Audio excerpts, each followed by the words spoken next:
Hello there, this is a quick review of my Cube i7 Stylus, which I've had for about 2 weeks so far. I've owned iPads in both variants of the Nexus 7 and an Asus VivoTab Note 8 before picking this one up, and this is by far my most useful tablet. Yeah, kudos to Cube for doing a great job with this tablet. I haven't heard of them before until I was on the search of something to replace my Vivo Note 8 since the screen on that was getting too small for my needs. I didn't think an extra 2 inches wouldn't make much of a difference at first, but oh man, it does. So why do I like this little machine? I could go over the specs, but if you somehow manage to find this video using YouTube search, then there's a good chance you already know what this can do. The most important things to me anyway, is that it has the same screen as a Surface Pro 2, including the Wacom digitizer technology, hence the name Cube i7 Stylus. Here's the Wacom pen I ordered together with the tablet. It's very light and plastic, but it gets the job done. It's got a single button on the side and an eraser on the back, on the tip of it. No, not tip, bottom, that's a tip. Anyway, as for the rest of the internals, specifically the CPU, RAM, etc., it pretty much has the same internals as the new MacBook. Yes, that very thin MacBook you can slice bread with, it's that thin. You're looking at a Core M7, which is significantly faster than even those fancy new Atoms in the Surface 3s, which is also one of the other big reasons for getting this tablet. Doing a lot of Photoshop or so requires something powerful. You don't want any kind of delay with drawing or writing when using the stylus. You don't want it to spend ages to load up applications and large images either, so it also features a SSD. Yes, something the Surface 3s don't have. You can find benchmarks for that if you like, but trust me, this thing is no slouch at all. One of the most powerful fanless tablets out there as of this date that I'm aware of. Okay, that's enough me rambling. I'll give you a quick tour of the device.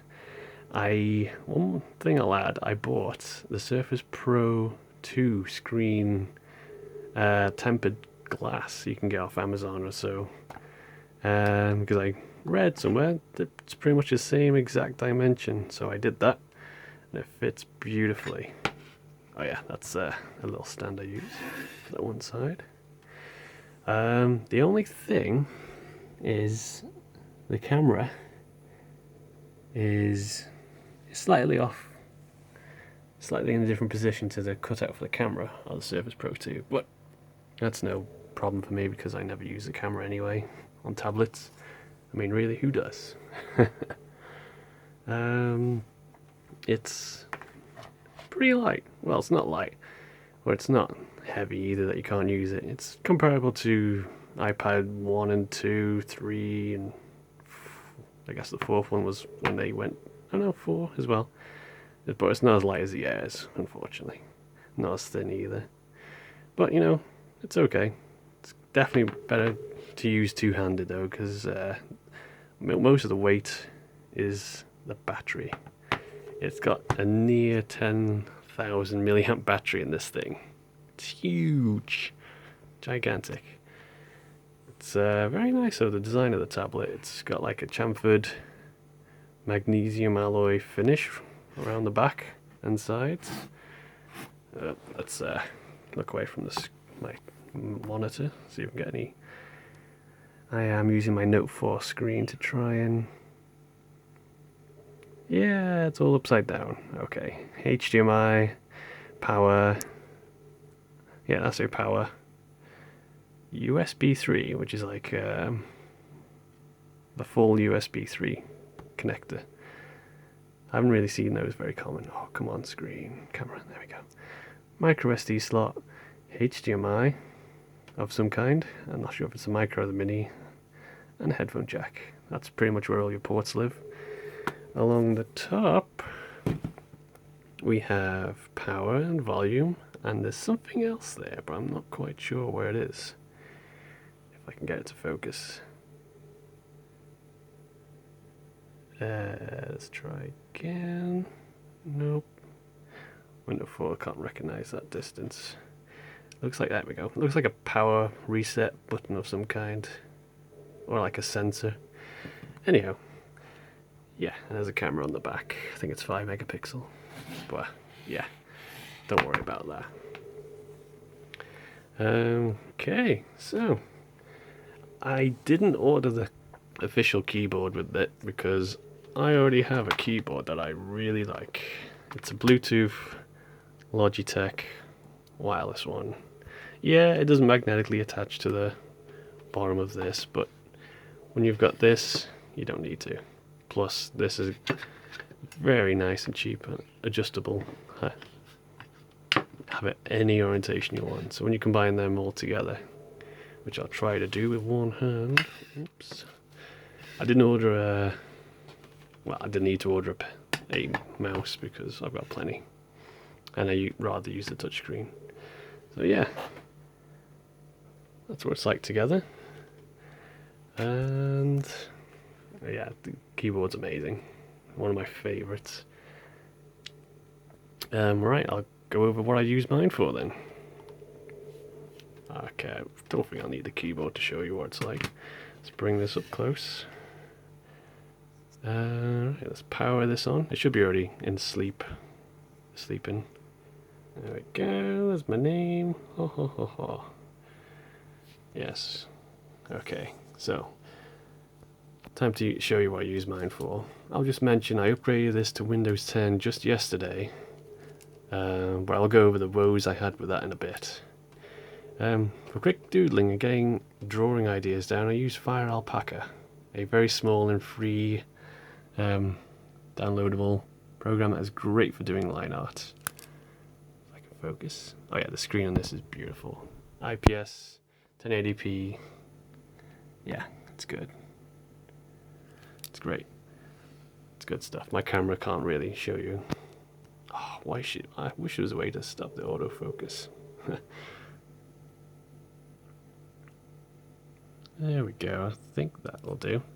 Right, yeah. Fire Alpaca, I just load that straight up. Here we go. Okay. Right. Let's open up something I did earlier.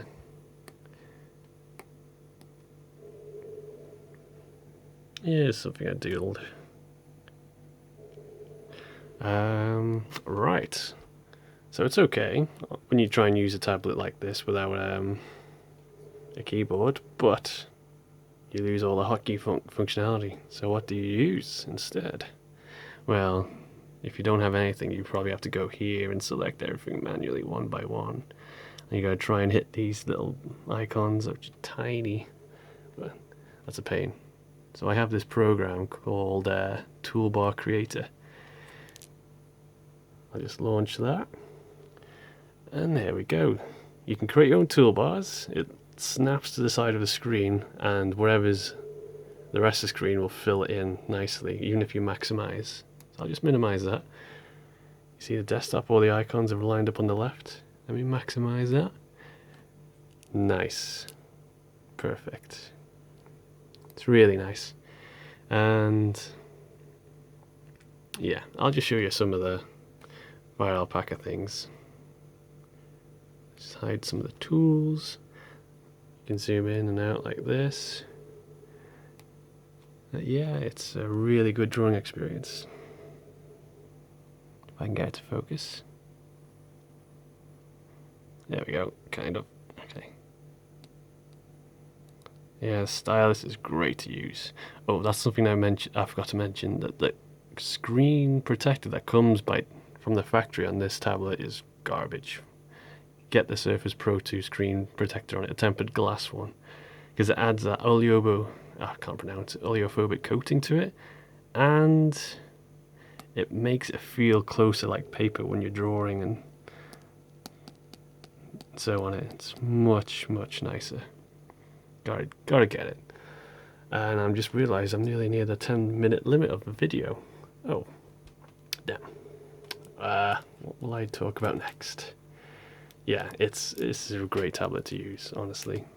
There's very little wrong with it. I can talk about my Windows 10 experience, but yeah, it's fine once you've got it all set up and running. Right, if If you like this video,